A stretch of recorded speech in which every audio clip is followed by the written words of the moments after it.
Nesta primeira sesión temos a Carlos Amoedo, profesor de Dereito Administrativo da Universidade da Coruña, que foi secretario xeral da Consellería de Cultura e Deporte entre 2005, na legislatura 2005-2009, foi secretario xeral da Universidade da Coruña e arestora é director da Cátedra de Dereito Local da súa universidade, director do Departamento de Dereito Público e Carlos colabora coa sección de Patrimonio e Bens Culturais do Consello da Cultura Galega da que é membro. É tamén patrono fundador da Fundación Praza Pública, editor do xornal digital praza.com e o seu actual presidente. Damoslle tamén a benvida a María Isabel Novo Castro, que ten un currículum impresionante como asesora xurídica de diversas consellerías, en fin, non vou facer un percorrido. Na actualidade é asesora xurídica da Consellería de Cultura, Educación e Universidade. Creo que non podería haber ninguén máis acaído para estar hoxe aquí. E, ademais, Isabel Novo coordina varios convenios de asistencia xurídica dos que suscribe a asesoría xurídica da Xunta con entes como a GADIC, por exemplo, ou como a Fundación Cidade da Cultura. E tamén damos a benvida a Juan Bautista Suárez Ramos, que é galego de nacenza, de Sobrado dos Monxes, xa que el o quero resaltar no seu currículum, eu tamén, e cunha longa... Moi ben, para visualizarmos a terra de nacenza. Juan Bautista ten unha longa tamén trayectoria formativa en administración financiera e tributaria, fundamentalmente na USC, e unha longa experiencia na intervención, fundamentalmente na intervención municipal. Arestora é o interventor adxunto na Deputación da Coruña, pero antes pasou polos concellos de Carballo, das Pontes, de Arteixo, e, polo tanto, tamén creamos que non podíamos prescindir da súa experiencia. Polo tanto, moitas grazas aos tres e, sin máis, empezamos o día de traballo. Bueno, pois, moitas grazas, Loli, por esta presentación desta mesa. Tócame a min facer a apertura inicial desta palestra. Vou utilizar, neste sentido, un texto do preámbulo da lei que creou o Consello da Cultura Galega, que é unha institución estatutaria singular dentro do panorama comparado das comunidades autónomas, porque é unha especie de órgano de alto asesoramento da comunidade autónoma, de todos os poderes públicos da comunidade autónoma en materia cultural. E ese preámbulo di así: o Consello da Cultura Galega créase nunha etapa histórica na que os poderes públicos, lonxe de distanciar dos problemas culturais e de desatendelos, tenden a interesarse profundamente por eles. Por sorte, os procesos de rexurdimento das comunidades con personalidade histórica e autonomía legislativa e política son unha forma de salvagarda, liberación e protección cultural fronte ás nivelacións igualadoras e monopolizadoras dos poderes centralizados. No caso de Galicia, mercé ao Estatuto e as transferencias xa recibidas, a casi totalidade da acción cultural pode ser abarcada pola comunidade autónoma. Este é o texto co que quería comezar a miña pequena intervención inicial, porque nos dá un pouco unha idea de como pensaban os legisladores da primeira legislatura desta comunidade autónoma hai xa 40 anos, casi 40 anos, coincidindo 2 anos despois de terse aprobado este Estatuto de Autonomía que todavía sigue en vigor. Non sei vos que pensades despois de ter lido este parágrafo, pero a mí me parece que calquer observador mínimamente informado da realidade cultural deste país encontrará cousas que realmente chaman a atención neste enunciado, porque casi se podería dicir que foron moi inxenuos os legisladores cando enunciaron esta descripción da situación cultural do país. 40 anos despois é moi difícil poder afirmar que realmente temos xa a totalidade da acción cultural abarcada pola comunidade autónoma e somos realmente donos das nosas políticas de ordenación dos sectores culturais. Desde hai 40 anos, o peso da globalización cultural avanzou moi intensamente, creándose toda unha serie de industrias culturais transnacionais moi poderosas que condicionan realmente o consumo cultural, desplazando, por así decirlo, a posibilidade de que os consumos culturais de ecosistemas tan febles como o galego podan ser máis robustos. Por outro lado, as tendencias centrípetas que eran inherentes ao modelo constitucional de 1978, pese a permitir, efectivamente, desenvolvementos estatutarios e creación dunha administración cultural propia, sin embargo, esas tendencias centrípetas estaban aí e se foron manifestando en múltiples planos que, de algún xeito, tamén condicionan enormemente a capacidade dos poderes públicos galegos para poderen desenvolver e promocionar os nosos valores culturais.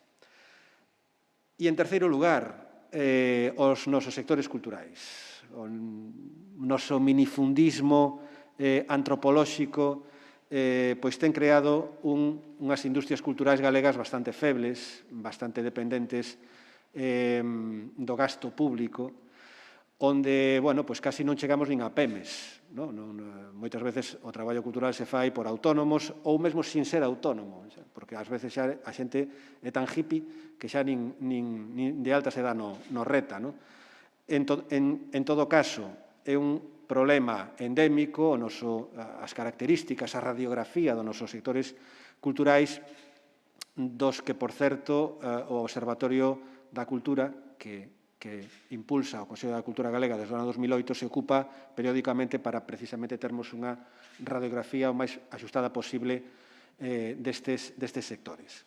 Poderíamos falar moito, todos temos aquí moita experiencia de como é este país, de como é a acción cultural, pero o obxecto destas xornadas, e en concreto desta a miña intervención inicial, é plantexar precisamente até que punto e por que o peso das grandes leis básicas estatais teñen tanto protagonismo e son capaces de distorsionar moito a posibilidade de termos ferramentas específicas que se adapten mellor á realidade deses sectores culturais que temos. Un dos elementos que non aparece nas listaxes de distribucións de competencias na Constitución, artículos 148 e 149, é o gran peso que ten a Lei de Contratos e a Lei de Subvencións á hora de poder facer política cultural.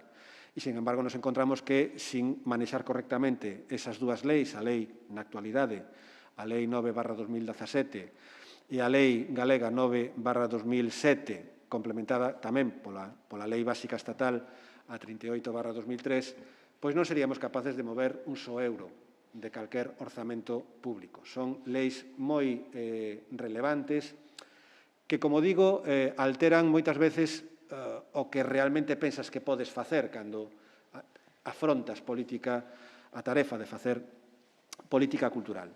En realidade, do que vamos falar nesta mesa, e probablemente sigamos falando nas sucesivas, é como podemos facer para, de alguma maneira, interpretar, suplir, inxectar, por así decirlo, claves propias para o mundo cultural que non aparecen recollidas explícitamente nas grandes leis reguladoras da xestión pública, na Lei de Subvencións, na Lei de Contratos. Se facemos un repaso da Lei de Contratos, nos encontramos con que as referencias a temas culturais son moi escasas, moi fragmentarias, moi pouco consistentes e deslavazadas. Hai moi poucas referencias nas que non vou entrar porque serán obxecto probablemente tanto dos comentarios de Isabel como de Reyes Marzal posteriormente.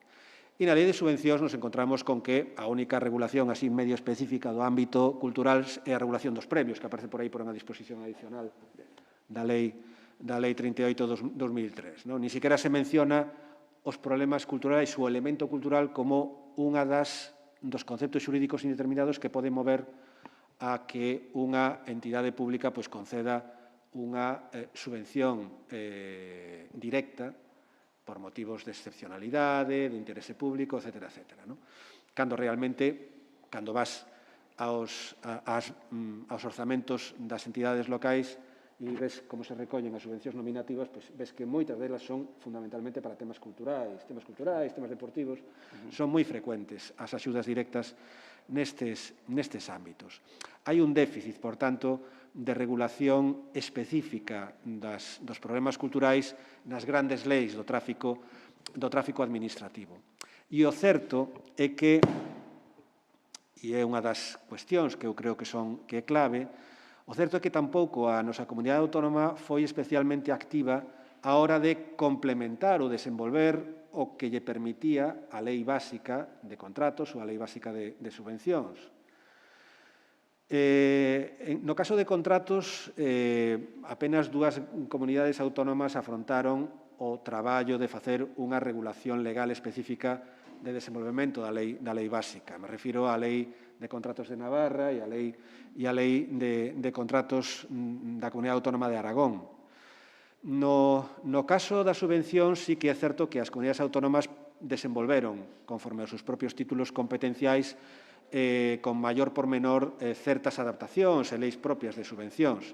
Ese foi o caso da nosa comunidade autónoma que no ano 2007 aprobou a nosa lei de subvencións que, a pesar dos esforzos que fixemos naquela altura para tratar un pouco de arrimar a ascua a nosa sardiña, e estou falando cando, naquela época, long time ago, in a very far galaxy, que sempre digo para referirme ao bipartito, porque xa son casi historias del abuelo Cebolleta, pois naquela época eu acordome que tratamos de incluir algunhas cuestións de adaptación ao ámbito cultural na Lei de Subvencións de Galicia e, sin embargo, pois a lectura que imperou foi unha lectura moi en clave, por así decirlo, filocentralista e, casi me atrevería a dicir, con permiso de Juan, en clave interventora, porque acórdome que naquela altura a lei se tramitou pola Consellería de Facenda e na Consellería de Facenda, obviamente, a escala de interventores tiña tamén moito peso e tuveron moito cuidado de non introducir demasiadas innovacións que puderan dar lugar a algún conflito coa lei básica. Entonces, estamos no de sempre, non? Que cando queres innovar, te encontras con que, pero os conceptos da legislación básica tampouco estes demasiado claros, hasta onde podes chegar, cando podes introducir unha innovación que non xa vayan a impugnar despois no Tribunal Constitucional. Unha serie de inseguridades que, de algún xeito, impediron introducir, algunos cacharritos por aí, por la lei, para poder despois ter unha maior palanca para actuar no ámbito das políticas culturais. Ese déficit de adaptación da Lei Básica de Subvencións a nosa comunidade autónoma eu creo que se sigue arrastrando e despois tamén se sigue arrastrando, e isto xa é un fenómeno común ao resto de comunidades autónomas, se sigue arrastrando sobre todo no ámbito do mundo local, no mundo das entidades locais. Aí tamén, e Juan está perfectamente ao tanto, hai un déficit de desenvolvemento tanto da lei estatal de subvencións como da lei galega de subvencións. Hai unhas disposicións adicionais que remiten a uns regulamentos específicos que nunca se aprobaron. Poucos concellos teñen ordenanza xeral de subvencións. Claro, entonces se deixou, por así decirlo, tanto o Goberno do Estado como o Goberno da Comunidade Autónoma deixou, conscientemente, eu creo que políticamente foi así, foi debido a unha especie de acordo entre todos, de que era necesario no ámbito das subvencións deixar máis marxe regulamentaria ás potestades normativas de adaptación de cada concello. Porque non é o mesmo un gran concello que un concello de menos de 5.000 habitantes, unha diputación provincial, etc. De maneira que nos encontramos con que no mundo local a situación é tamén moi fragmentaria e moi desigual. Como acaba de comentar Juan, pois hai diputacións que casi todas teñen ordenanza de subvencións. A Vosa da Coruña, ya lo digo yo de entrada, a Vosa da Coruña é especialmente minuciosa, moi singular, moi estricta, é un auténtico sudoku, pedir unha subvención á Diputación da Coruña hai que despois ir poñerlle unha vela aí ao apóstolo a ver se eres capaz de cobrala e que non che fan o reintegro aquí estos pumas, non? Pero eso, de algún xeito, tamén está dando lugar a unha inaplicación, a unha aplicación moi dispar do mundo das subvencións, mesmo desde esa clave interventora que sigue sendo a que eu creo que sigue predominando a hora de interpretar o conxunto das normas en vigor. Por último, xa para ir rematando a miña intervención inicial, que recorto adrede para darvos máis protagonismo aos que estades na trincheira diaria, quero tamén sinalar que un dos problemas que pesa a hora de buscar esas ferramentas propias é, de algún xeito, a escasa consideración que ten a acción cultural dos poderes públicos entre os restantes ramos das administracións. As consellerías de cultura, as concellalías de cultura siguen sendo vistas como unha especie de materia subalterna, de festejos e danzas, coros e danzas, como unha especie do que denominaríamos no ámbito académico como unha asignatura María, de pouco calado social, de pouco protagonismo social, unha especie de, bueno, pues, se temos cartos podemos gastalos en cultura, porque, ao final, sempre encontramos con quen facer unha festa e botar uns foguetes, E, ao final, ese papel subsidiario que moitas veces se atribúe ao ámbito cultural acaba penetrando na propia concepción dos profesionais que están na cúspide do cadro de mandos de calquer administración. É dicir, me estou referindo fundamentalmente aos conselleiros, ministros, presidentes, interventores, que tamén mandan mucho, e creo que non é un bo plantexamento, porque esa perda de protagonismo, de relevancia, fai moitas veces facer caer aos aplicadores do dereito nunha especie de positivismo excesivo á hora de interpretar as leis, as grandes leis do tráfico administrativo. Cando interpretamos a lei de contratos, cando interpretamos a lei de subvencións, o máis frecuente é que os operadores xurídicos se limiten a ir estrictamente polo libro. E este traballo, que é un traballo propio da aplicación do dereito, concéntrase no texto da lei e esquece o que, a meu modo de ver, é un factor xurídico moi importante, xurídico e político, moi importante, que é o peso que debería ter os mandatos constitucionais de protección da cultura e do patrimonio, os artigos 46, no caso da protección do patrimonio cultural dos povos de España, e o artigo 44, a tutela do acceso de todos á cultura, que son dous mandatos, dous principios rectores da política económica e social, cabría engadir cultural, que eu creo que están perdendo capacidade tractora respecto da interpretación do dereito por parte de todos os actores e todos os poderes públicos, como diría o artigo 53.2. Estamos esquecendo, por exemplo, que a lei de contratos, cando introduciu as denominadas cláusulas sociais, a contratación estratégica, bueno, pois, aí no artigo 2 e no artigo 28, pois cita as consideracións sociais, a protección da igualdade de xénero, a protección do medio ambiente. Non cita o acceso á cultura ou a protección do patrimonio. Non nos cita explícitamente. E o non citalo explícitamente, pois, como os interventores e os letrados son normalmente xente formada nun positivismo estricto, nun positivismo normativo que atende ao texto da norma que teñen que aplicar, pois moitas veces esquecen que, a parte da lei de subvencións e a lei de contratos, está por riba a Constitución, que alberga preceptos cunha forza tractora á hora de interpretar todo ese conxunto normativo infraconstitucional. Por iso eu son dos que pensa que a lei de contratos, ao abeiro da contratación estratégica, tamén pode incluir interpretacións que conecten o texto dos procedementos de preparación e adxudicación de contratos con esas dinámicas constitucionais recollidas nos artigos 44 e 46. E a mesma clave se podría incluso aplicar á lei de subvencións.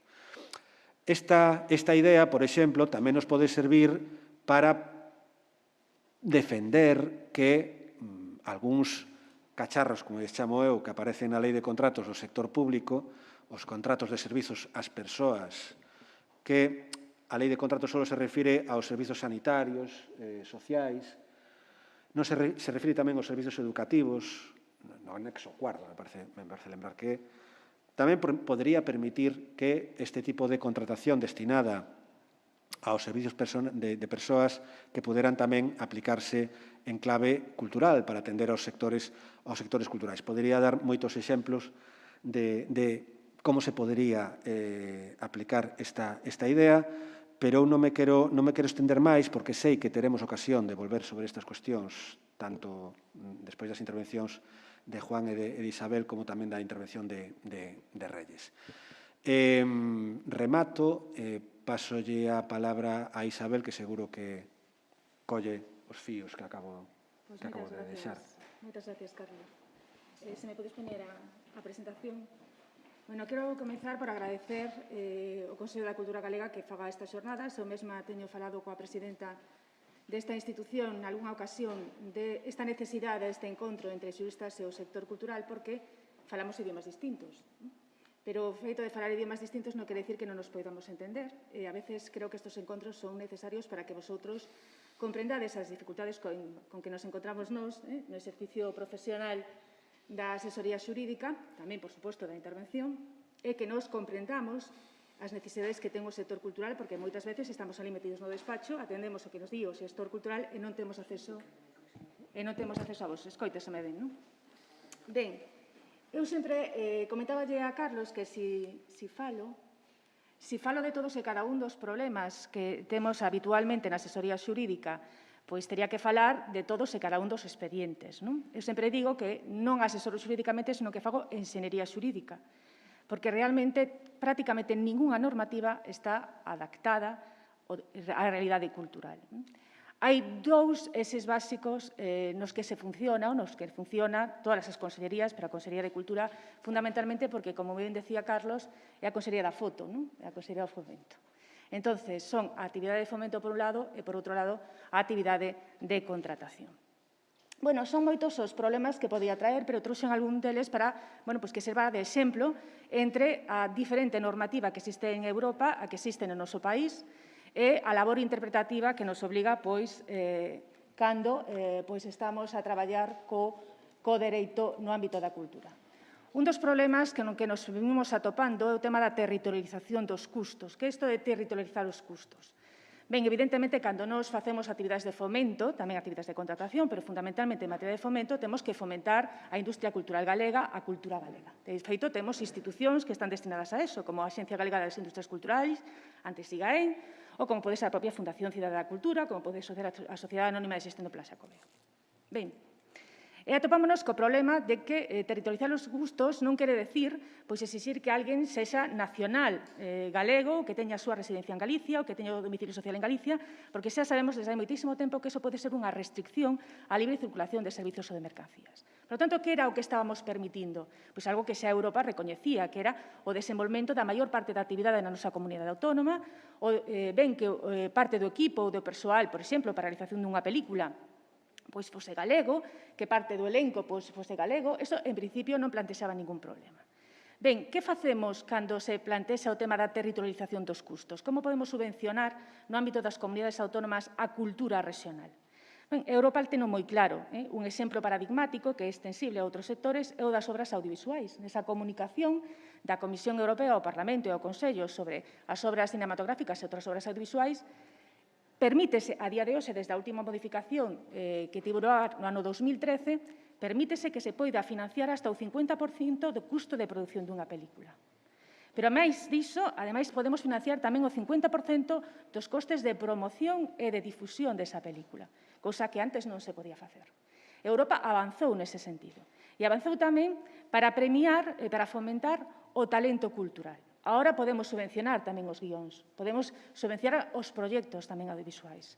E tamén as obras audiovisuais difíciles. Por exemplo, pois es que se celebran as películas que se fan en linguas minoritarias, as que teñen un elenco fundamentalmente formado por mulleres, ou que teñen unha directora que sexa muller, ou que teñen xentes con algún tipo de discapacidade.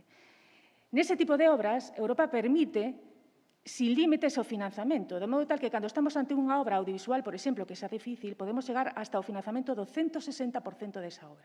Isto en Europa. Non sempre foi así. Na primeira das comunicacións somente se podía financiar os custos de produción, hasta un porcentaxe que non me lembro, creo que era o 50%. Pero despois, no ano 2008-2009, a Comisión encargou un estudio que estudiaba, que trataba de dilucidar se isto da territorialización dos custos era bo ou era malo. Chegou a unha conclusión un pouco en tablas, porque o que decía era que, efectivamente, supoñía un obstáculo á libre circulación de servizos ou de mercancías. Pero, por outro lado, decía que, ainda que carecía os custos das películas e que impedía as coproducións transfronteirizas, pois é certo que producía un efecto que é moi relevante, que era, pois, o enriquecimento da diversidade cultural dos povos e, sobre todo, a protección das culturas que son minoritarias ou de aspectos culturais que son minoritarios, como pode ser, por exemplo, a lingua. De acordo? Entón, hoxe Europa sí que tende, sobre todo a raíz da crise económica do ano 2012, que leva a esa modificación pois da comunicación, por exemplo, en materia audiovisual, sí que permite esa territorialización dos custos. Que acontece, cando tiñamos solventado o tema, porque Europa ia por esa vía, que acontece en España? Pois España resulta que saca no ano 2013 unha lei, que é a Lei 20/2013, de 9 de decembro, de garantía da unidade de mercado.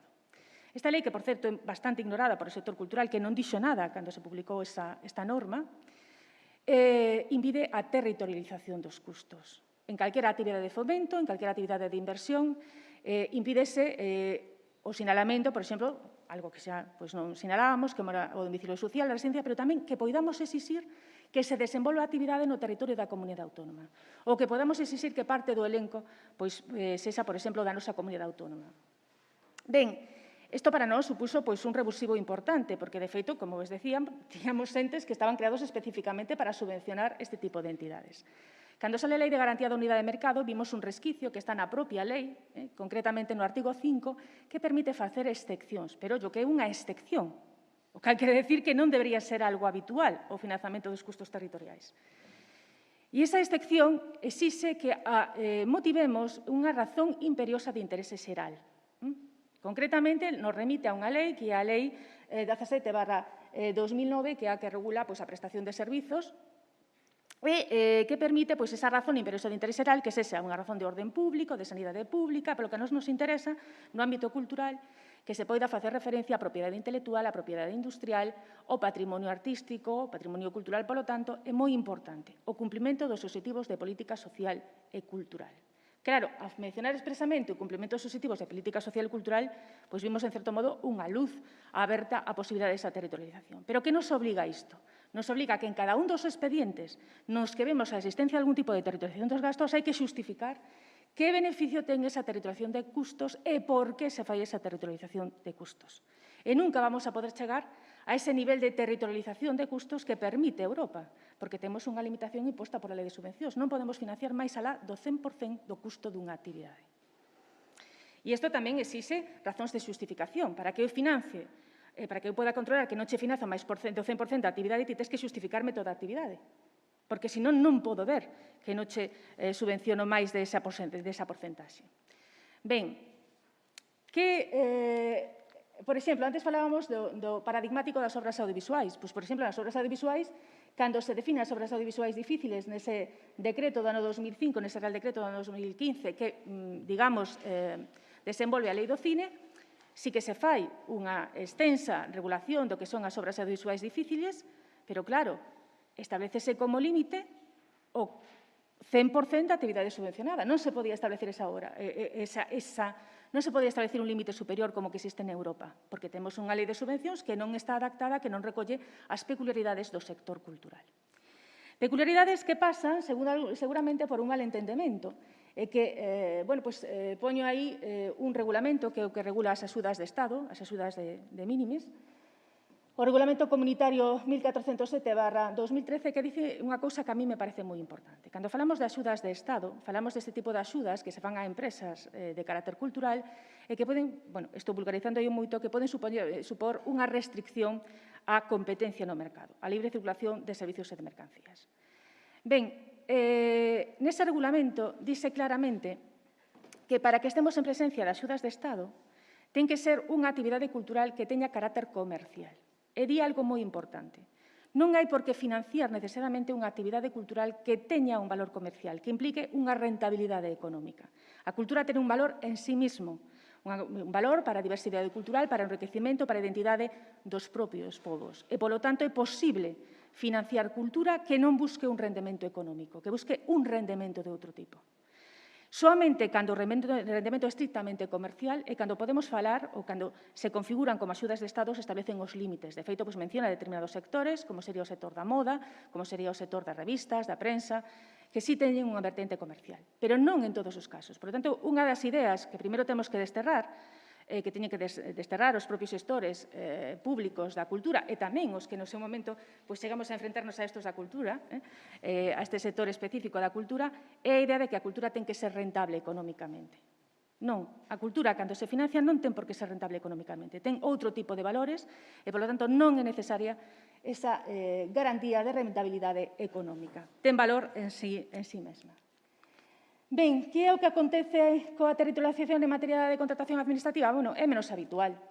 O certo no ámbito da cultura, pero algunha vez se dá, e tamén ten que ser excepcional. En este punto estou bastante máis de acordo co que se veña ensinando por parte non solamente da normativa, sino por o Tribunal de Recursos Contratuais. Temos aí varias resolucións citadas.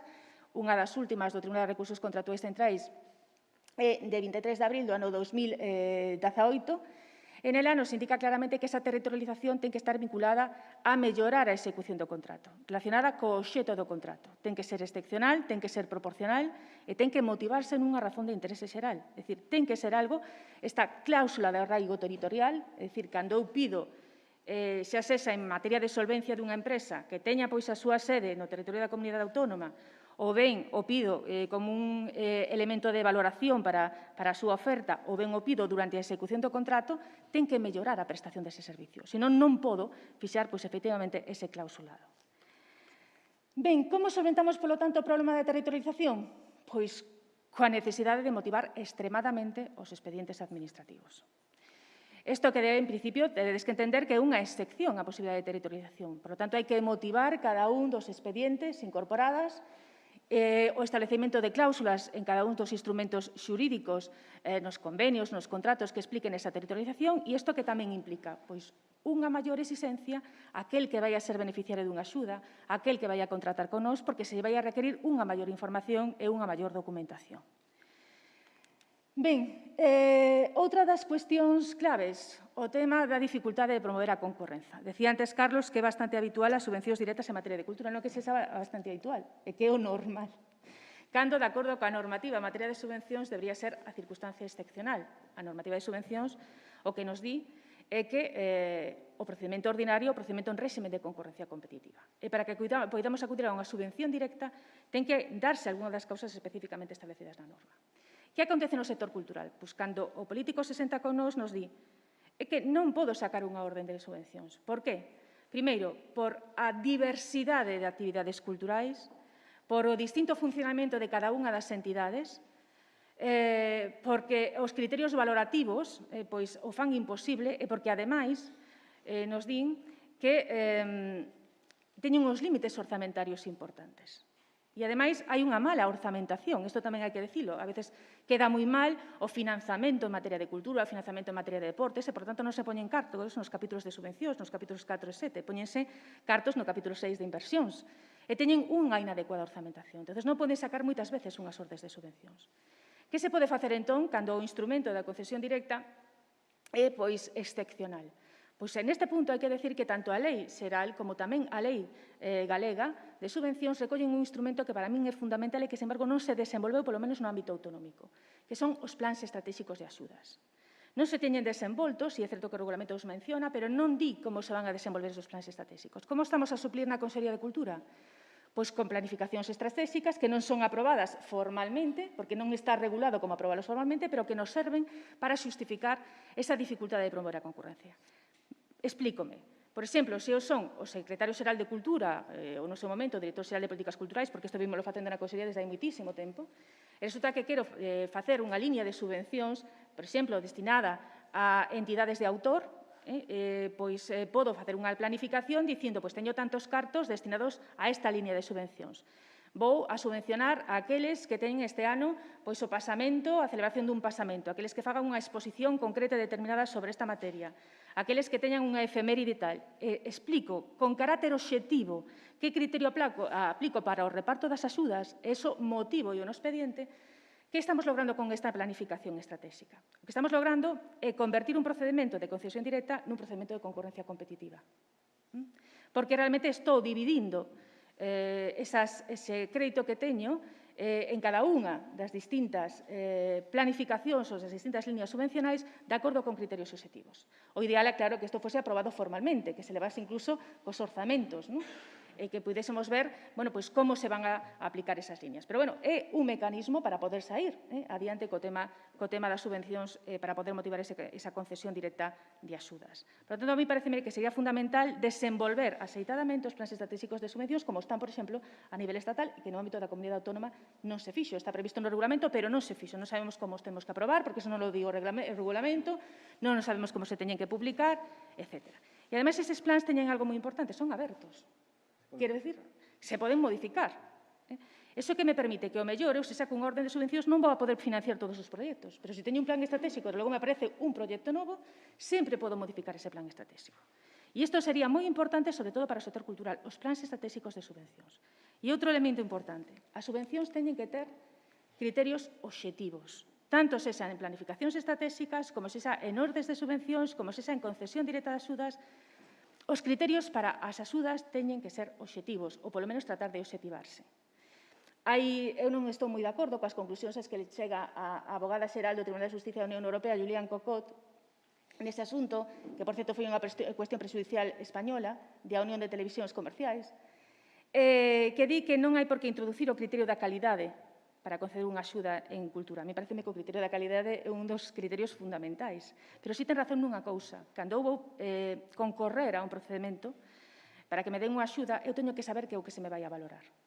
Por lo tanto, cando se fala dunha calidade, eso debe ser traducido ou obxectivado da forma máis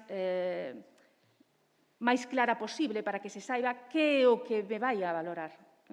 Cando eu me sento moitas veces co órgano xestor, vamos a ver, aquí cando decides a calidade do proxecto, que queredes decir? Si me gusta ou si me gusta. Non, si che gusta ou non che gusta, é que non me vale. Se ti me dis, me dices a calidade literaria, obxectivízame esa calidade, por exemplo, literaria.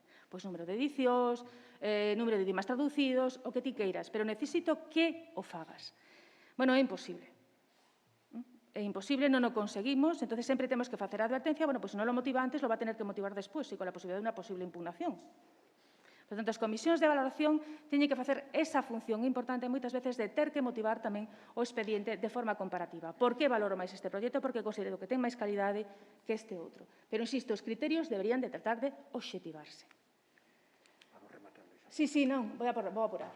Ben, o tema da dificultade de promover a concorrencia, o tema da mala orzamentación, concretamente, o feito de que teamos moitos cartos no capítulo 6, e poucos no 7 e no 4, fai que aparecen figuras xurídicas parecidas á subvención, pero que non son subvencións, e que se utilizan moitísimas veces en fraude de lei.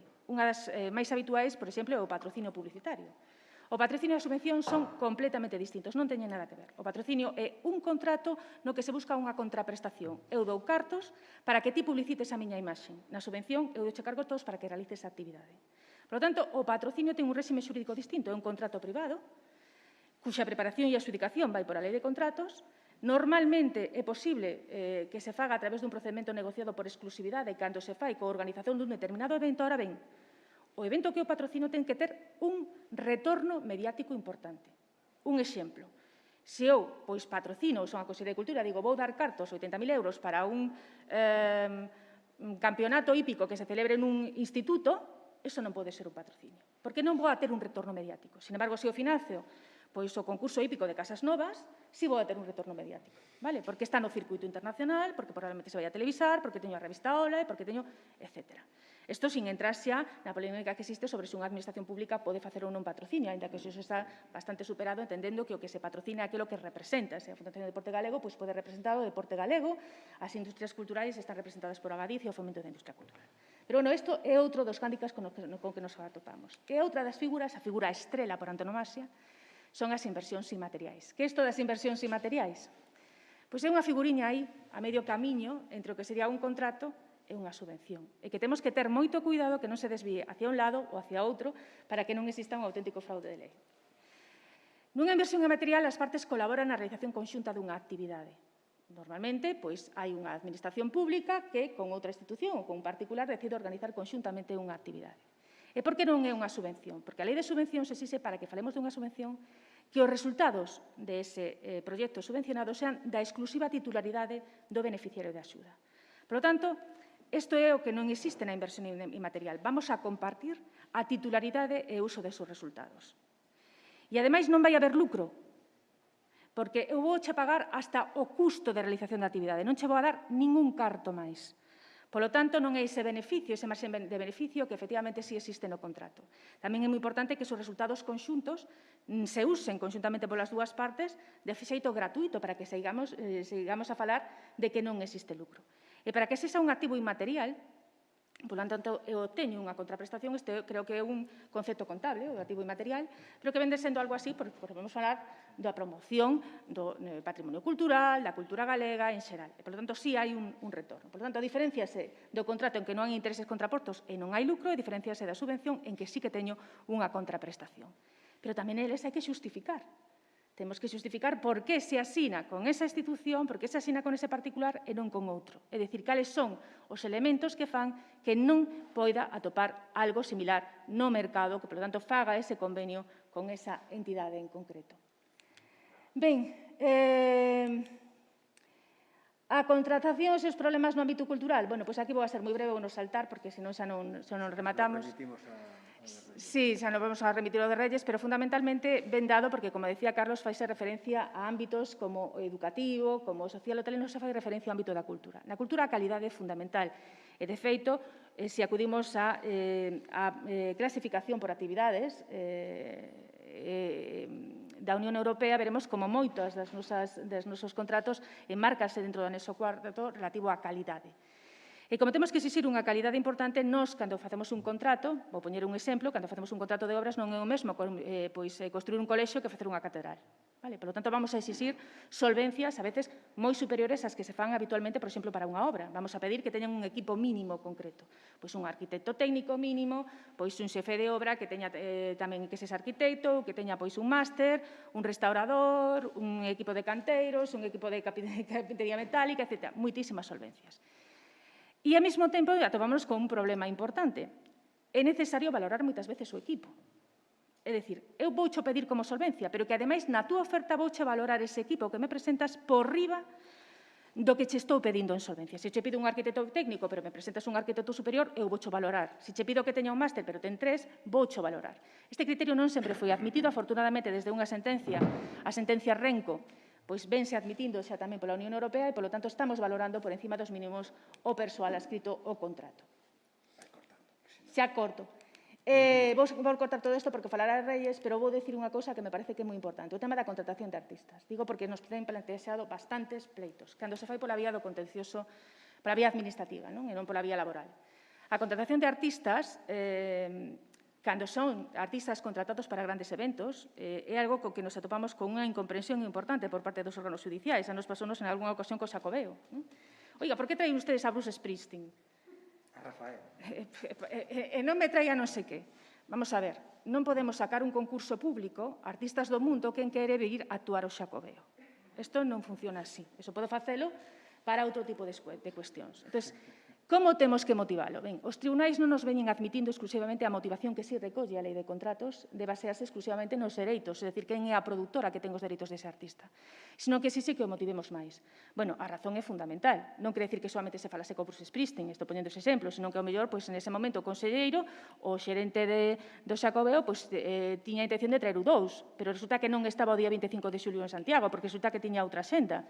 Ou resulta que non me chega o caché para pagarlle ao 2, si lle podo pagar a Bruce Springsteen, e resulta que necesito un artista que tenga esa mesma magnitude para facer un gran evento que ten por xito promocionar o Camiño de Santiago e promocionar o Xacobeo. Por lo tanto, non me vale calquer grupo, senón que necesito alguén que teña esa relevancia internacional. E, ademais, teño que contratar con productoras que me amosen artistas ou que me garanticen que se ese artista non pode vir, me vai a vir outro da mesma calidade. Por exemplo, no ano 2004 non pude ver, desgraciadamente, David Bowie, porque lle dou un infarto o día anterior, a ter que actuar aquí, e puxeronnos a Luis Riz. Bueno, en fin, quero dicir, son moitísimos os problemas que efectivamente se xeneran e que atopan unha incomprensión importante en todos os sectores. Entón, eu, para concluir, xa o que teño que decir é que me fixo gracia porque antes Dolores falaba do divorcio. Bueno, eu creo que a relación entre o dereito administrativo e a cultura é unha relación moi complicada. Eu diría desas que cansan, que se non fora unha relación interpersoal xa mandabas a tomar por vientos poucos anos, porque todo o tempo explicándose, todo o tempo motivando, todo o tempo falando, e xa se cansa de tanto falar, pero non nos podemos divorciar. Entón, como non podemos divorciarnos, pois eu creo que este tipo de diálogos ou de debates deberían ser máis habituais.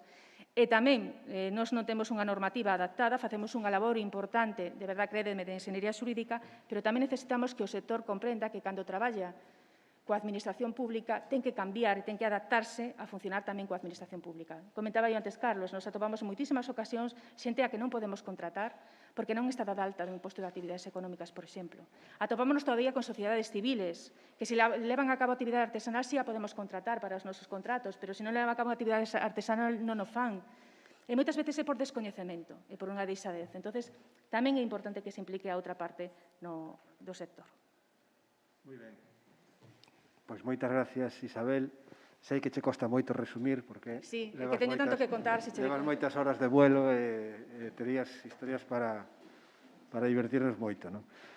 Sin máis, damoslle paso xa para continuar falando desta relación de amor e hematomas a Juan, que seguro que de hematomas tamén sabemos poucos. Non? Tamén...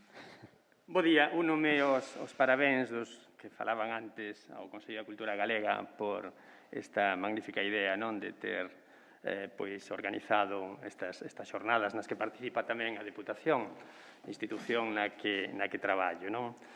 Dereito contra a cultura, dereito a cultura. Falábase dun matrimonio. A mí veñame á cabeza, cando se falaba xa ao inicio, un fermoso poema de Mario Benedetti, que diría algo así como: en nuestro matrimonio non somos dos, no, somos tres. Eres tú, soy yo e somos nosotros. Vale, pois no dereito e a cultura eu creo que hai tamén unha conxunción de dereito e cultura. Como dicía o profesor Amoedo, pois o artigo 44 da Constitución establece a protección dos poderes públicos a prol da cultura. E temos no noso país distintas administracións públicas que promoven a cultura. Temos unha lei en Galicia, que é a Lei 5/2016 de Patrimonio Cultural, que establece o principio de cooperación entre as distintas administracións públicas no fomento da cultura. E eu boto de menos, isto é unha crítica, esa falla de cooperación, ou vexo día tras día esa falla de cooperación entre as distintas administracións públicas, nos distintos instrumentos que teñen para apoiar a cultura. E para descender a detalle, vou expoñer un exemplo que seguramente coñecen, que seguramente oíron falar del. Un evento festivo cultural que empezou fai uns anos e que está cada ano, salvo este ano pasado por mor da pandemia, pero que está mellorando, que é o Festival da Luz de Boimorto. Coñecen o Festival da Luz de Boimorto, seguro, non? Oíron falar del, foron el, participaron nel. Ben, este festival inicialmente organizaba o Concello de Boimorto. Nun momento posterior pasou a crearse unha asociación para promover o festival coa que o Concello colabora, pero quen organiza é a asociación. E nas dúas últimas edicións é unha entidade mercantil a que organiza o Festival de Boimorto. Para organizar este Festival da Luz, pois hai financiamento das distintas administracións públicas. Por suposto, hai financiamento municipal, hai financiamento da Deputación Provincial e hai financiamento da Comunidade Autónoma. Creo que do Estado non hai, pero destas tres administracións sí que hai, con distintos instrumentos.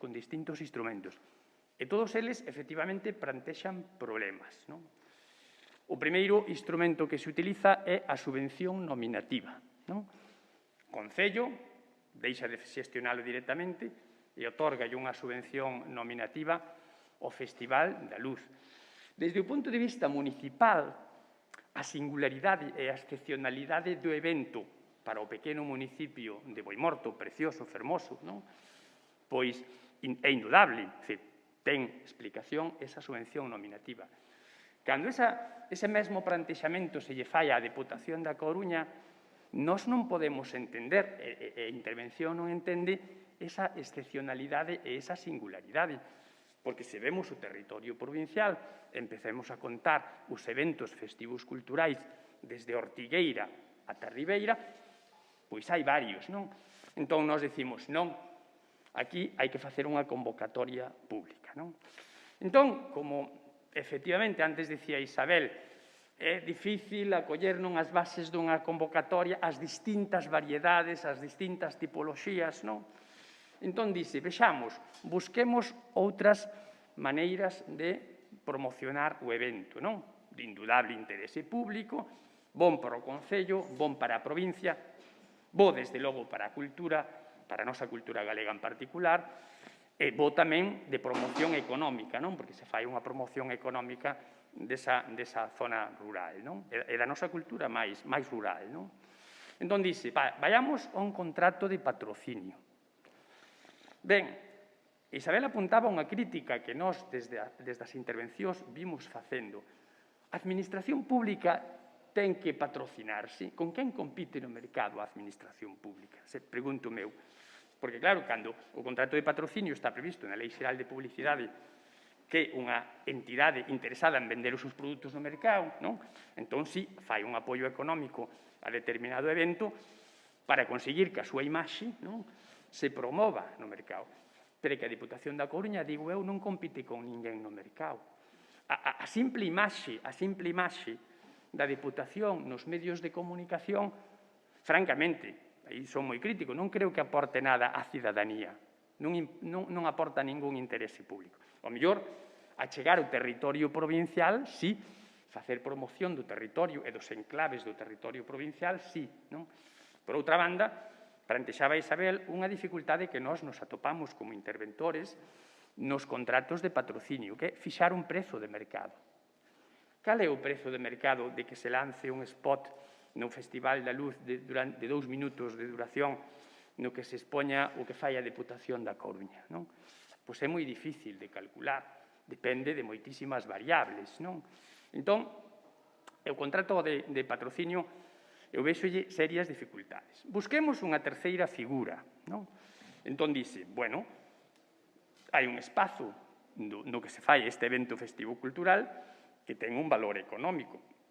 Pódese facer unha reserva de determinados espazos para que a Administración, neste caso a Deputación, promova determinados produtos, determinados servizos. Entón, aluguemos este espazo polos días nos que se celebra este evento, e con ese aluguer aproveitamos tamén para financiar o Festival da Luz.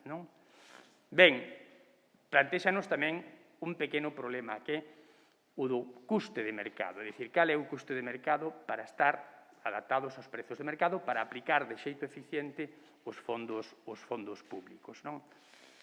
O problema da subvención nominativa a este evento apuntaba, Isabel tamén, unha das claves que, desde o punto de vista das entidades culturais, plantexa bastantes dificultades. Entender que, de acordo co disposto na Lei Xeral de Subvencións, artigo 19.3, no artigo 16 da Lei 9/2007 de Subvencións de Galicia, o conxunto de ingresos e subvencións que se reciben para unha determinada actividade non pode superar en ningún caso o custo desa actividade. En definitiva, no ámbito das subvencións, no ámbito das actividades subvencionadas, non pode haber beneficio industrial, que se o permite a legislación contractual. É dicir, cando apoiamos algo con subvencións, hai que ver cales son os ingresos afectados que recibe ese evento, esa actividade. Entón, temos que facer o cómputo deses ingresos afectados e logo, como moi ben dicía Isabel, tráianos vostede, a entidade que fai a actividade cultural, tráianos o conxunto de gastos que tivo, non só os gastos subvencionables que nós financiamos directamente, senón o conxunto de gastos que tivo esta actividade. É dicir, fagamos unha especie de proxecto de gasto de contabilidade separada deses ingresos e deses gastos e vexamos se hai ou non beneficio. Aí atopámonos con certa incomprensión cando nós eu na Deputación da Coruña fago control financiero de subvencións, entón, cando a unha entidade lle facemos este control a posteriori, este é un control que facemos a posteriori, pagas a subvención e 2 ou 3 anos despois facemos este control, non? Entón, sí, facemos este control, bueno, a ver, dereito contra a cultura non, buscamos a eficiencia na aplicación dos fondos públicos, non? Cando nós, por exemplo, somos críticos con algunhas subvencións nominativas, non estamos indo, que isto é moi importante dicilo tamén, non estamos indo contra a entidade que está pintada no orzamento para recibir eses fondos, non. Estamos dicindo é que eses fondos teñense que repartir entre máis. É que por que se sinalan esos fondos para esa entidade? Porque isto, o dereito a apoiar a cultura, é dicir, cando dicimos desde a intervención, non, mire vostede, non atopamos xustificación a esta subvención nominativa, porque nin a entidade ten a singularidade necesaria, nin o evento ou a actividade que se financia é excepcional e singular, non? Entón, dicimos, isto hai no que repartir entre máis. Entón, estamos promovendo a acción cultural, estamos promovendo, se le permiten, a competencia neste ámbito. É dicir, presente vostede ante a Administración proxectos, valórense eses proxectos e collamos, asignemos os fondos públicos tendo en conta a puntuación técnica daqueles que se consideran de máis interese público, de máis relevancia. Entón, este é unha dificultade que ás veces, efectivamente, estamos atopando cando nos orzamentos das entidades locais se establecen subvencións nominativas a prol de determinadas fundacións ou a prol de determinados eventos. A dificultade de xustificar esa singularidade e esa excepcionalidade. Se vamos ao concepto de subvención que establece o artigo 2 da Lei Xeral de Subvencións, no mesmo sentido a Lei 9/2007 de Subvencións de Galicia, hai unha serie de requisitos que se establecen no propio concepto que ás veces nos proxectos culturais, deportivos tamén, que se presentan nas administracións públicas para seren financiados por a administración, pois teñen certas dificultades. Decía Isabel que cando alguén fai unha actividade que é subvencionada pola administración, o resultado desa actividade é propiedade da entidade beneficiaria desa subvención. É dicir, non se transfire a propiedade desa actividade á administración, como pasa nun contrato. Nun contrato dou para que me deas. Entón, eu pago, pero ti dasme a exclusividade deso, dasme incluso a propiedade intelectual deso. Nunha subvención, non. Agora ben, o feito de que sexa un beneficio ou que o aproveitamento sexa de carácter privado non é dabondo para que haxa unha subvención, porque require que eso teña unha utilidade pública ou un interese social.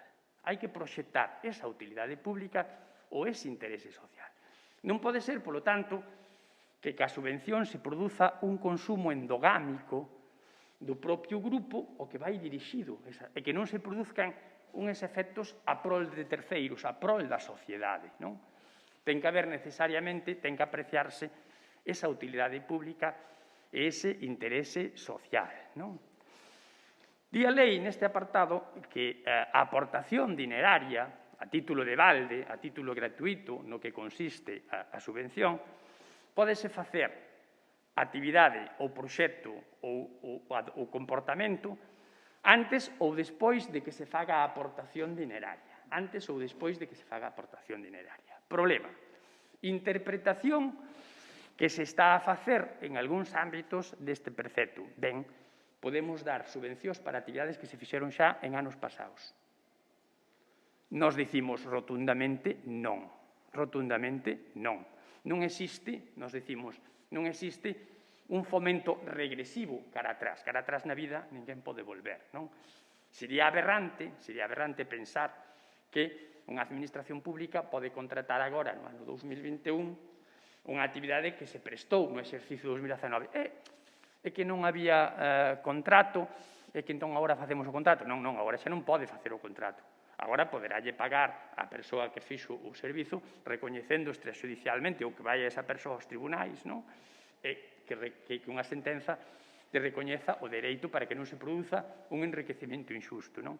Pero no mundo das subvencións, no ámbito das subvencións, dice, non, fagamos agora, no 2021, un expediente para conceder unha subvención para o evento que tivo lugar no ano 2020. Nos decimos, non. Primeiro, incúmprese a imputación temporal dos orzamentos, dos créditos, non? Cando o pleno da corporación aproba o orzamento é proxetándose hacia adiante para gastos que se devendiquen no ano 2021, non para gastos que se devendicaron xa no ano 2019 e no ano 2020, non? Pero, en segundo lugar, este artigo di que a achega se faga antes ou despois de terse realizado a actividade, refírese á entrega do diñeiro, Claro, a subvención pode ser prepagable ou pode ser pospagable. Claro, iso é o que se refire a lei. É dicir, cando se concede a subvención, pódese facer a achega diñeraria, a prestación, a transferencia dos fondos nese momento, non? E aí atopamos tamén certas dificultades da lei e aí nos tratamos de ser máis flexibles que a achega de garantía. A achega de garantía pola parte que recibe eses fondos, non? Bueno, efectivamente, con carácter xeral, a lei di que cando se fan aportacións a entidades privadas e tal, pois teñen que facer garantías se non presentan a xustificación antes, non? Se a xustificación é despois, se primeiro fago a actividade e logo xustifico, non? Pois non hai ningún problema, pero se recibo os cartos e logo fago a actividade e logo xustifico, pois teño que achegar garantía. Bueno, aí nós tentamos de ser flexibles en determinados supostos que permite a lei de exención de garantías, non? Tratamos de facer as subvencións neste tema de xeito e de regulalas de xeito que o financiamento, as achegas de diñeiro se vayan acomodando ao ritmo de execución desa actividade, vale? Somos conscientes na Deputación, e supoño que nos concellos tamén, e na Comunidade Autónoma, de que estamos digamos, a fomentar un sector no que hai falla de liquidez, non? É dicir, hai entidades que van facendo a medida que teñen fondos. E somos conscientes de que é bo que lles paguen canto antes aos seus provedores, non? Para facer esa actividade, para facer ese servizo, necesítase que se pague de xeito inmediato. Entón, a medida que se vai desenvolvendo a actividade, cando regulamos as subvencións, podemos facer entregas a conta. Entón, vannos presentando xustificantes e vamos nos pagando as cantidades proporcionais, non? De maneira que se acomode o ritmo de execución da actividade ao ritmo de execución dos cobros desa entidade beneficiaria, non? Logo, tamén temos as subvencións máis pequenas que as temos con carácter pospagable, é dicir, fais a actividade e pagamos. E aí a Deputación, na súa ordenanza tan singular, ten un compromiso que estamos a cumprir, que pagamos no prazo dun mes, desde que se xustifica a actividade. Ben é certo que ás veces este prazo demórase porque devolvese o expediente varias veces, non? Preséntase unha conta xustificativa, en esa conta xustificativa, 5 minutos, sí, xa vou rápido porque vou aos temas que máis me interesan, non? Nesa conta xustificativa aprecianse algún vicio e tal, entón devolvese para que se corrixa, e isto ás veces demora e fai que se incumpla este prazo dun mes. Pero tentamos de pagar nese mes para evitar problemas de liquidez, non?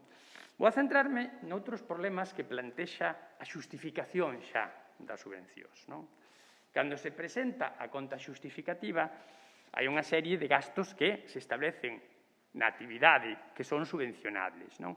Moi importante que teñan claro que cando se presenta un proxecto para ser subvencionado pola administración, unha actividade, non? Sempre se acompaña un orzamento, un presuposto, cuns conceptos de gasto, non? Pois gastos de persoal, adquisición de suministros, non? De prestación de determinados servizos, vale. Entón, esa é a fotografía, Cando se presenta a conta xustificativa, as xustificantes de gasto que veñen teñense que acomodar a esa fotografía. É dicir, se eu agora presento uns xustificantes que non estaban no orzamento, claro, non se poden admitir, porque cando se concede a subvención é un acto condición, é dicir, concédese para que se cumpran determinados requisitos materiais e formais, non?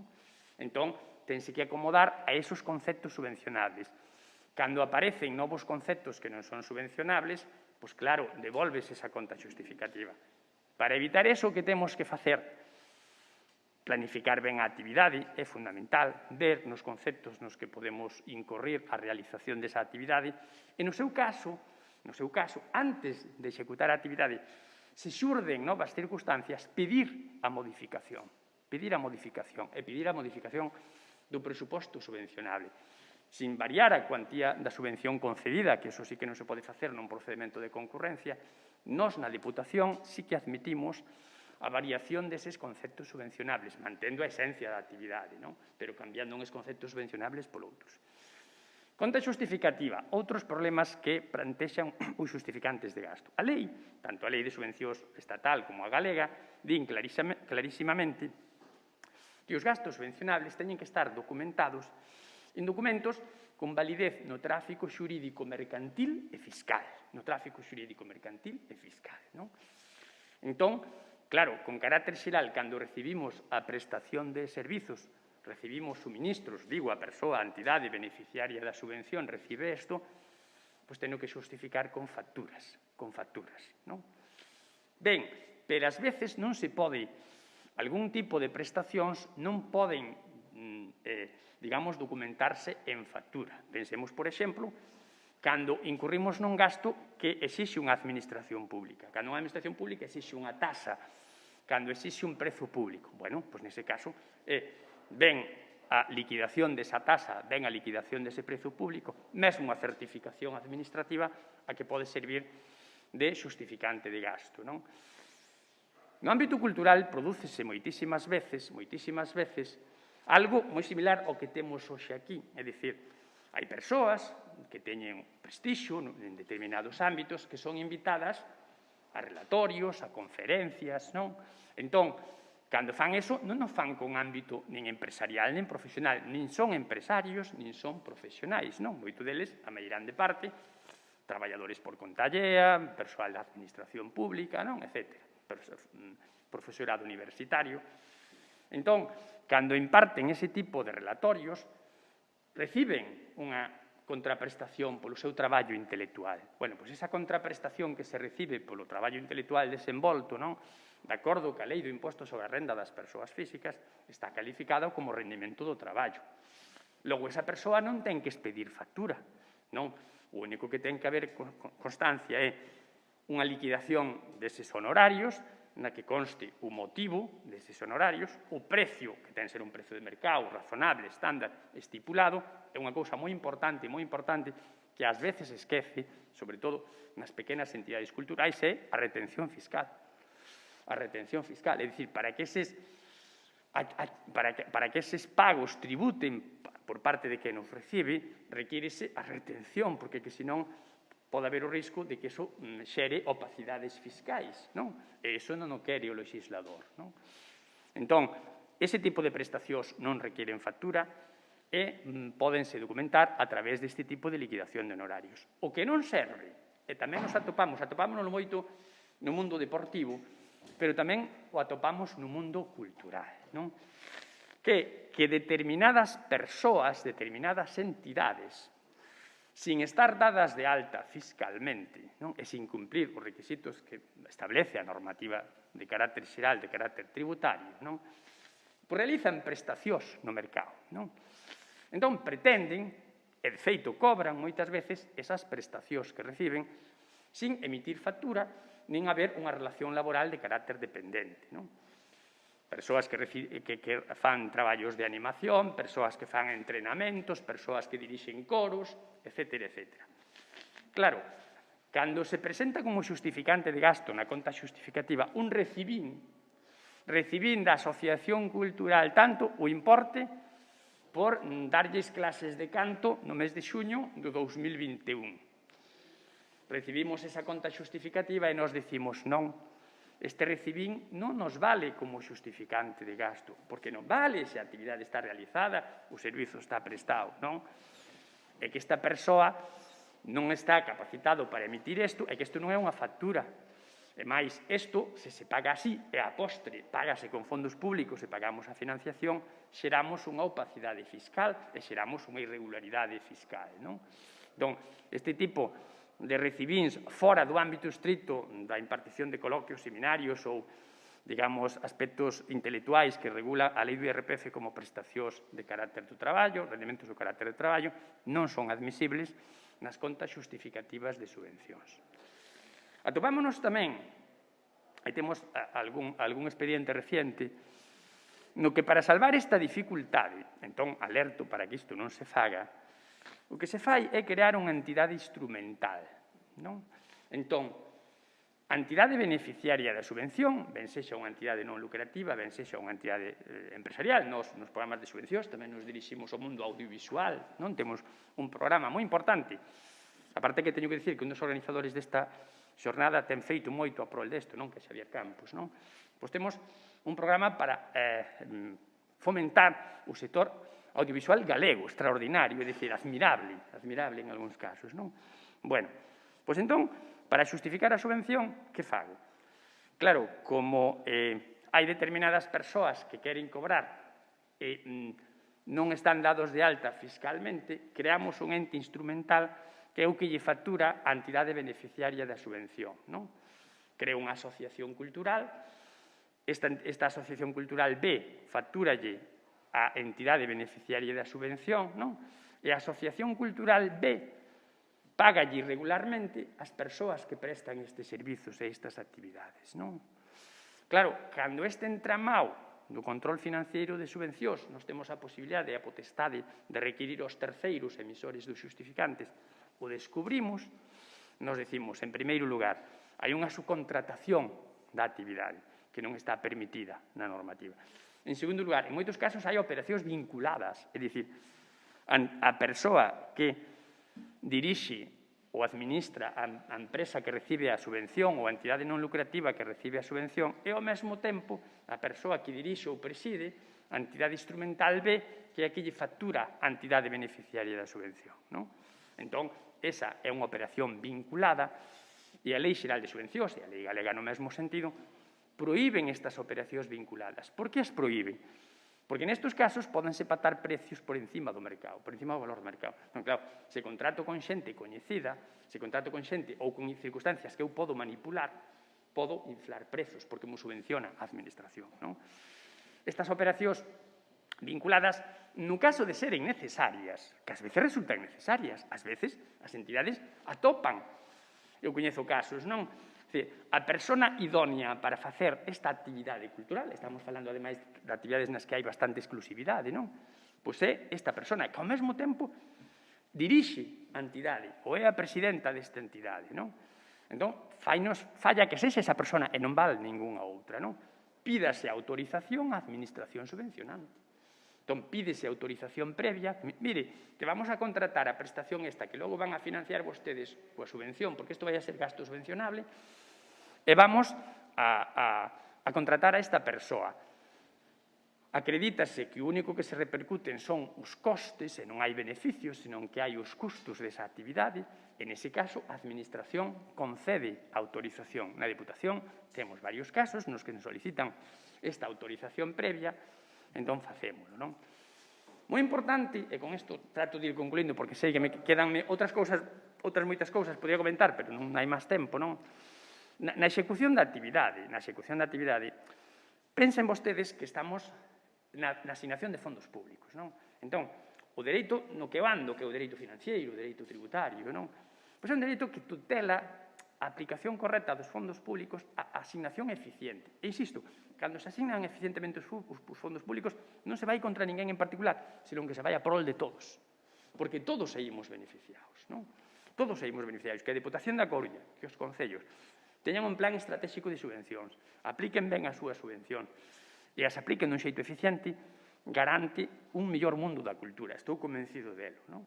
Entón, cando executamos a actividade, que era o que iba, bueno, pois hai determinadas prestacións que contratamos no mercado e que se requiren determinados requisitos formais, non? Cando superamos os 15.000 euros, cantidade que a Lei de Contratos establece como tope do contrato menor para os contratos de servizos, de suministros, non?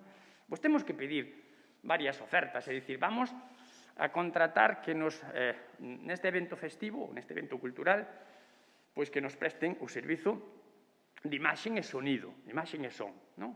Entón, isto vai a costar 20.000 euros, vale? Vai a superar os 15.000 euros.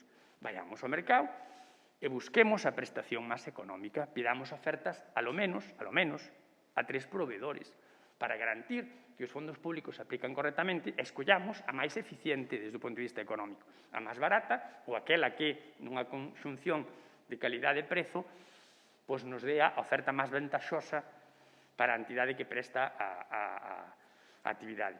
Fagámoslo previamente, non vai a ser que logo, cando presentemos a conta xustificativa, nos digan, este gasto de 20.000 euros de imaxe e son supera os 15.000 euros e vostede non me aporta os 3 orzamentos, nem me aporta a decisión pola que se adxudicou a esta empresa, non? Claro, cando isto o atopamos en fase de xustificación, nós temos que rexeitar ese xustificante de gasto.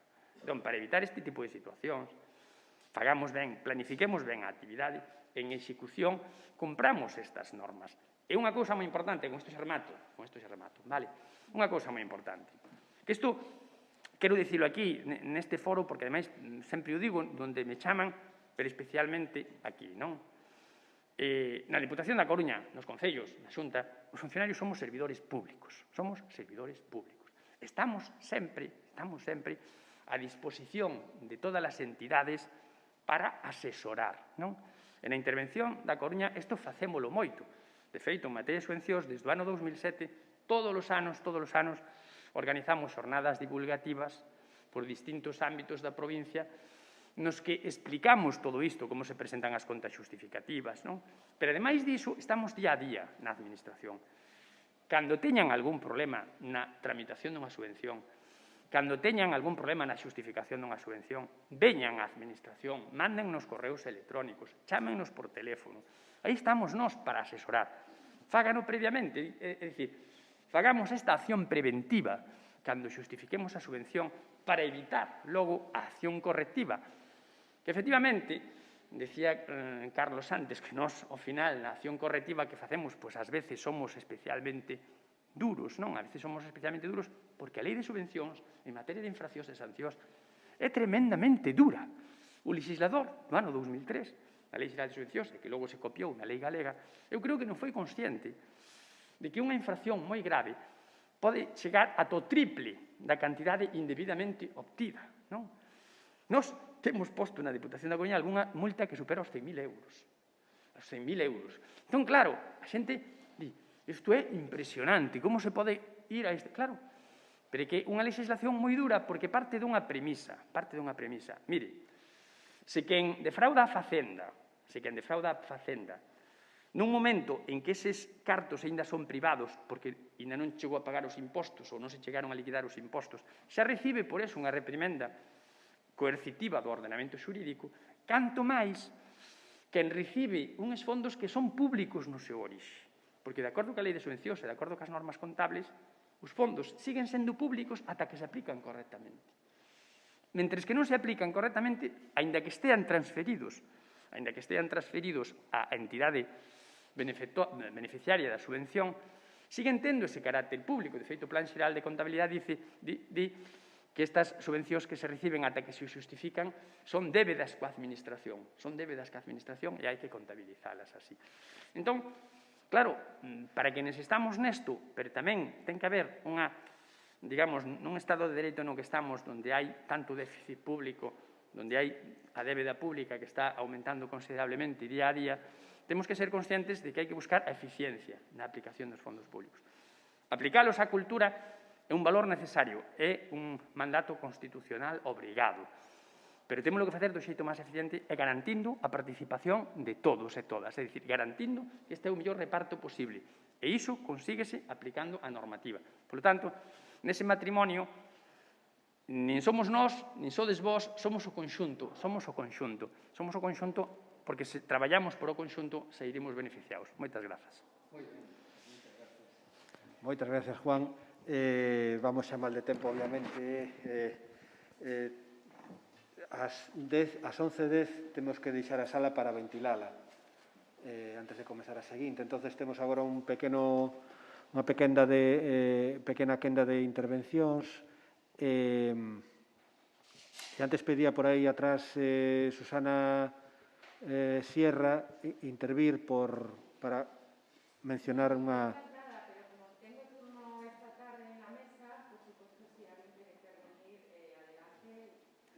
Pois, por aí atrás. Falades sin micrófono, se queredes. Eu quería, como autista que non sei se lle entendín ben, cando falabas de que se hacíades un control financiero 2 ou 3 anos despois. Sí. Entendín ben. Sí, É isto eficaz? Pregunto completamente como profana, quer dizer, hasta que punto ti podes atoparte con que estás a controlar, por exemplo, un financiamento que achegaches a unha empresa que xa non existe? Pasa ás veces, sí. Pasa que logo, cando se pide o reintegro da subvención, non? A entidade, pois, é insolvente, é fallida. Sí que pasa ás veces, non? Isto ten unha explicación. Claro, hai que pensar, Deputación da Coruña, que pagamos todos os anos, xestionamos todos os anos ao redor de 6.000 expedientes de subvencións. Ao redor de 6.000, non? Desos 6.000, digamos que 4.000 e pico son para entidades privadas lucrativas e non lucrativas, empresas, entidades non lucrativas, e 2.000 para min un exceso para concellos, porque son distintas actividades que se financian aos concellos, non? E outras administracións, fundamentalmente para concellos, non?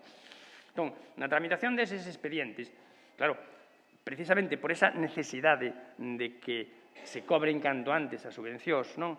Búscase un principio de celeridade. Entón, nese momento, confíase nas declaracións que presentan as entidades. De feito, para subvencións de menos de 60.000 euros, que son a meirande parte delas, non pedimos que se acheguen os xustificantes de gasto, só unha declaración deses xustificantes. Bueno, eu fixen esta actividade e poño os gastos nos que incurrín, os perceptores deses importes, o número de factura e tal, pero non achego os xustificantes de gasto. Por que? Porque isto axiliza moito, nin a administración ten que ver un a un eses xustificantes de gasto, nin a persoa que ten que presentar a xustificación achegada, non? Entón, acelera moito o procedimento, confiando sempre na responsabilidade da persoa que fai unha conta e faise responsable desa conta, non? É dicir, é un acto desa persoa administrada que se fai responsable. Entón, logo, por muestreo, por mostraxe, o show, non? Deses expedientes, escollemos uns cuantos, e claro, temos que facer despois de pagados, non? E o ideal é que se fixera non máis alá de 2 anos, pero a veces os expedientes, para pechar un exercicio completamente, pois pasan ano e medio, case 2. Entón, cando están todas as subvencións pagadas dun exercicio, por exemplo, agora estamos controlando as pagadas no 2018, non? Xa están todas pagadas, xa están todas xustificadas. Entón, facemos unha escolla ao chou, neste caso, pois do 2018, temos unha escolla ao chou de 72 expedientes, non? Isto aplicamos técnicas estatísticas e tal, 72 saíron, unha mostra, non? Para que sexa suficientemente indicativa. Entón, aí facemos xa un control estricto. Entón, claro, facémolo a posteriori para axilizar toda a xestión previa e atopámonos efectivamente con situacións, algunhas moi ben, é dicir, facemos un informe definitivo de correcto, porque todo está moi ben, e felices todos, e logo atopamos, claro, irregularidades nas que hai que promover a acción de reintegro total ou parcial e a potestade sancionadora da administración, non? Pois claro, eso xera máis controversia, xera máis conflito, xeralmente, moitas veces rematamos na xurisdicción contenciosa administrativa mesmo, non? En cantidades significativas, pero é unha actividade correctiva que ten que facer a administración necesaria como se fai no ámbito da inspección tributaria, pois o mesmo. A ver, Susana.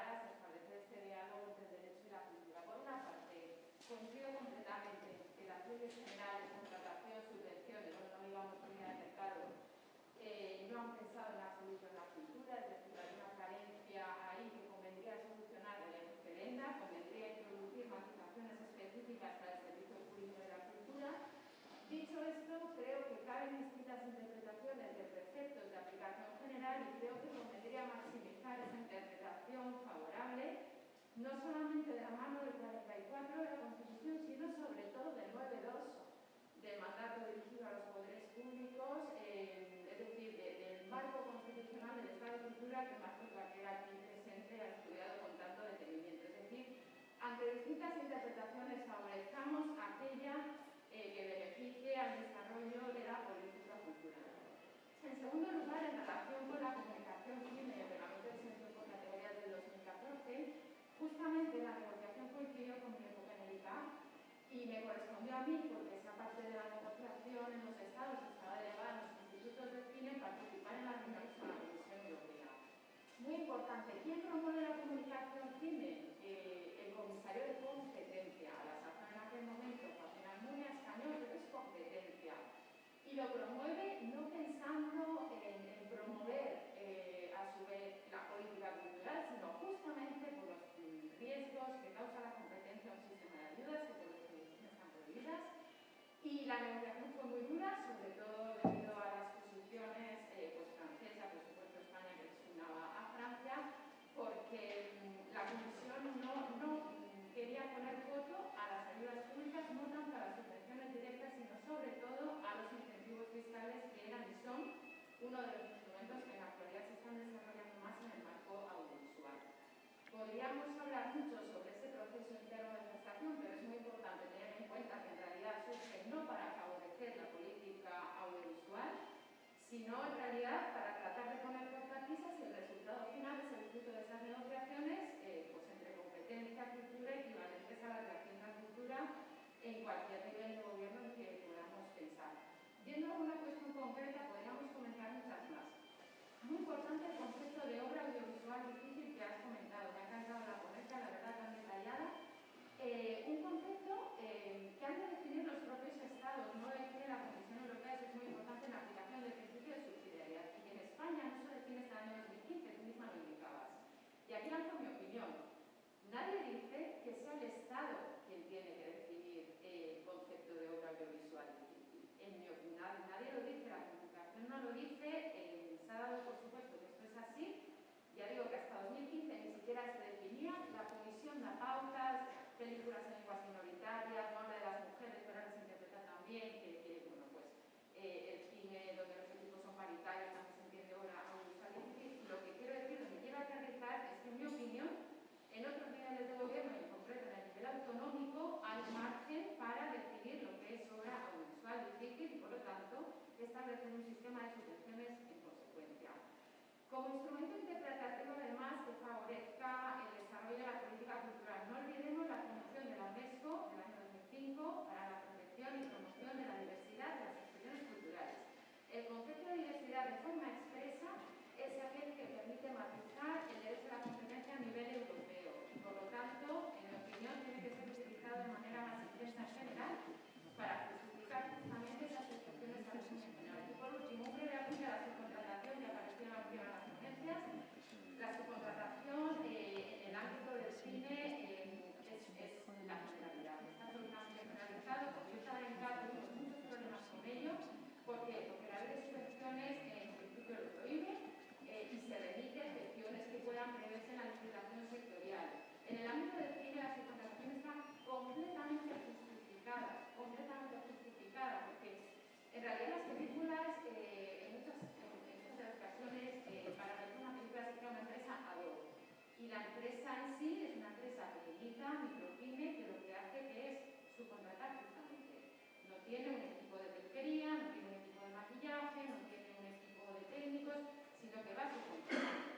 A veces contrata a una persona física, pero en muchas ocasiones contrata personas en los servicios de postproducción, por ejemplo, ¿no? Entonces, en el audiovisual hay una normativa paralela específica bastante más generosa que la normativa general, pero lo que quiero transmitir es que no es una anomalía, sino que realmente es la forma habitual y tiene toda la lógica de producir una película. Y para mí este es uno de los ejemplos donde mejor se plasma la necesidad de entender las peculiaridades del sector y la necesidad de contar con una regulación específica adecuada lógicamente